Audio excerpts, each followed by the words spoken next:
We're cutting across live to Prime Minister Narendra Modi, who's speaking in Gujarat and Ahmedabad at the moment. उनका आभार व्यक्त करता हूं। अब हमारा प्रयास है कि आश्रम की सभी पुरानी इमारतों को उनकी मूल स्थिति में संरक्षित किया जाए। जिन मकानों को नए सिरे से बनाने की जरूरत होगी,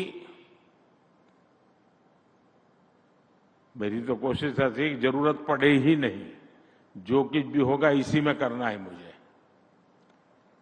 देश को लगना चाहिए, ये पारंपरिक निर्माण की शैली को बनाए रखना है।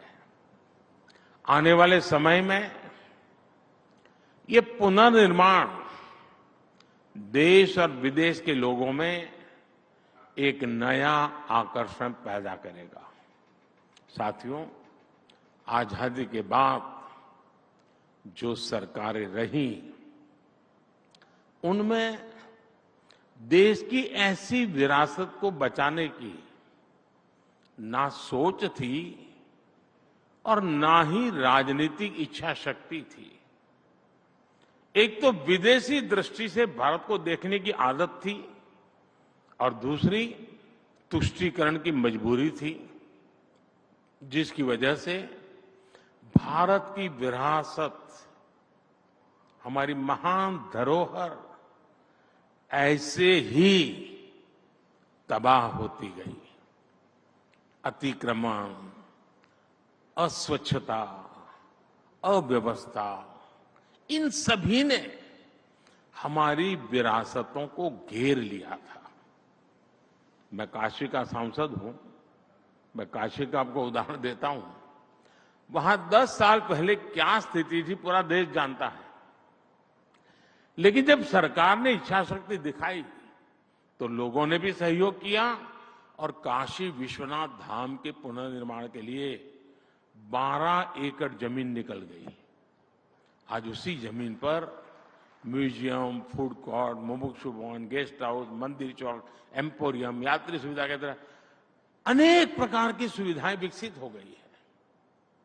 इस पुनर्निर्माण के बाद, और आप देखिए 2 साल में 12 करोड़ से ज्यादा श्रद्धालु विश्वनाथ जी के दर्शन करने आए हैं।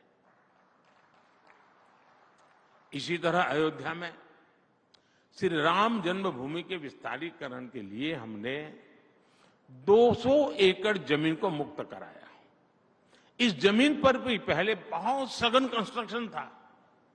आज वहां राम पथ, भक्ति पथ, जन्मभूमि पथ और अन्य सुविधाएं विकसित की जा रही है।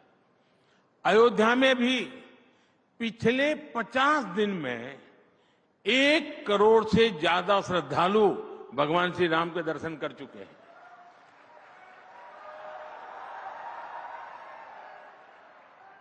कुछ ही दिन पहले मैंने द्वारिका जी में भी विकास के अनेक कार्यों का लोकार्पण किया।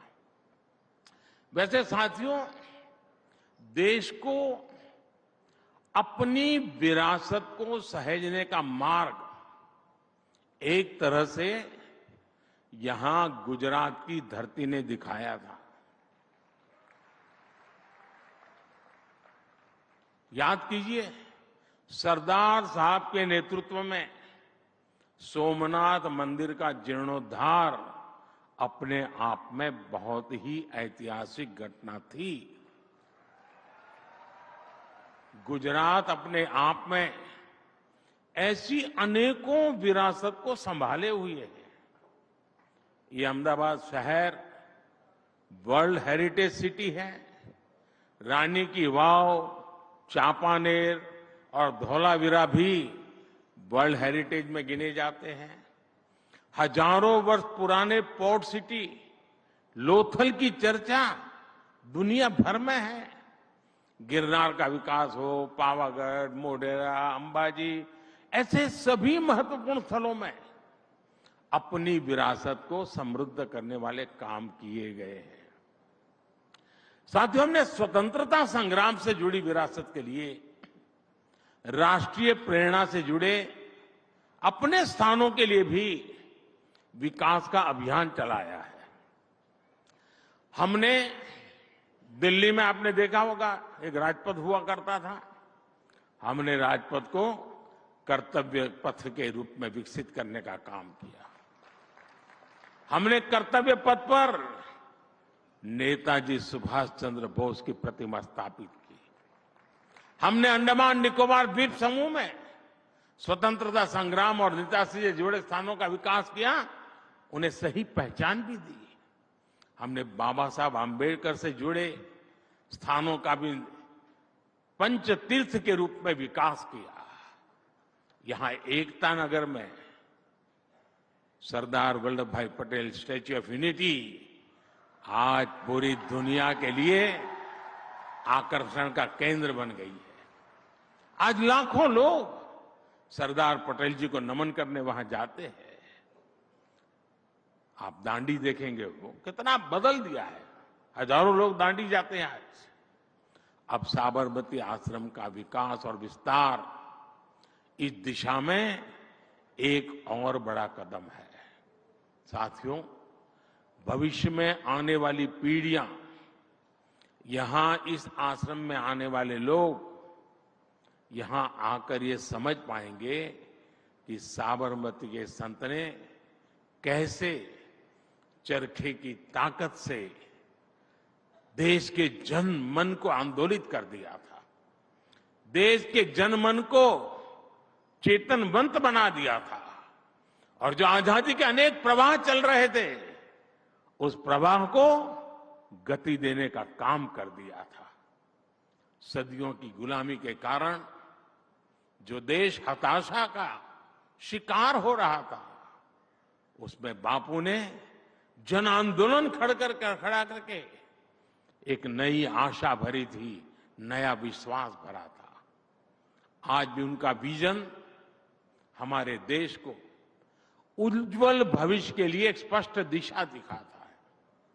बापू ने ग्राम स्वराज और आत्मनिर्भर भारत का सपना देखा था।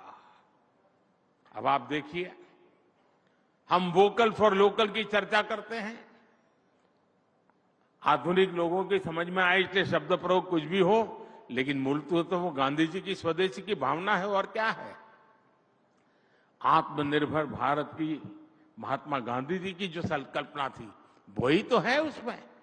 आज मुझे अभी हमारे आचार्य जी बता रहे थे, क्योंकि वे प्राकृतिक खेती के लिए मिशन लेकर के काम कर रहे हैं।